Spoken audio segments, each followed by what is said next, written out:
যুদ্ধের অবসানে ভার্চুয়ালি সমঝোতা স্মারকে সই করেছেন যুক্তরাষ্ট্রের প্রেসিডেন্ট ডোনাল্ড ট্রাম্প এবং ইরানের প্রেসিডেন্ট মাসুদ পেজেশকিয়ান।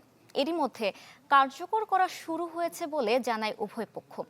আঞ্চলিক শান্তি ও স্থিতিশীলতার পথে একে ইতিবাচক পদক্ষেপ বলে মন্তব্য করেছেন মধ্যস্থতাকারী দেশ পাকিস্তান।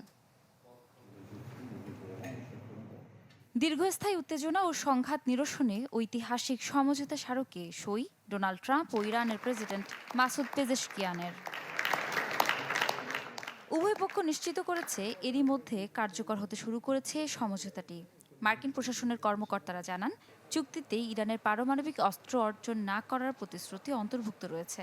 জ্বালানি বাণিজ্যের গুরুত্বপূর্ণ রুট হরমুজ প্রণালী পুনরায় উন্মুক্ত করতেও হয়েছে ঐকমত্য।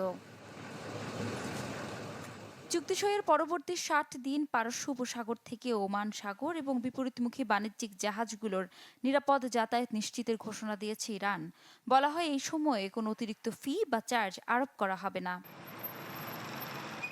ইরানের পার্লামেন্টের স্পিকার বাঘের গালিবাফ বলেন, যুক্তরাষ্ট্রের সঙ্গে শক্ত অবস্থান থেকে সরে এসে কূটনৈতিক আলোচনা করছে তেহরান।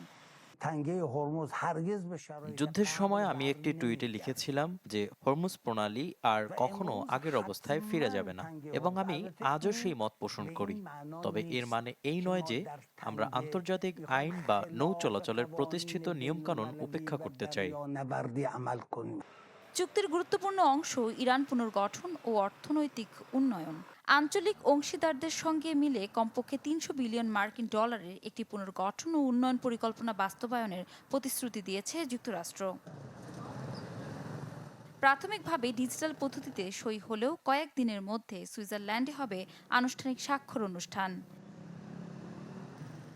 এদিকে যুক্তরাষ্ট্র ইরানের মধ্যে যুদ্ধের অবসানে সমঝোতা এমওইউ সইকে স্বাগত জানিয়েছেন মধ্যস্থতাকারী দেশ পাকিস্তানের প্রধানমন্ত্রী শেহবাজ শরীফ। সামাজিক যোগাযোগ মাধ্যমে দেওয়া এক পোস্টে এ উদ্যোগকে আঞ্চলিক শান্তি, স্থিতিশীলতা ও কূটনৈতিক সমাধানের পথে একটি ইতিবাচক পদক্ষেপ বলে মন্তব্য করেন তিনি।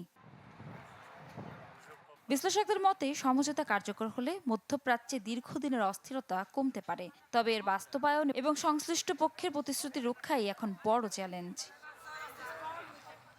ইফশিতা জামান, চ্যানেল 24। বিশ্বকাপ দেখুন বায়োস্কোপ প্লাসে, সব নেটওয়ার্কে, সব ডিভাইসে।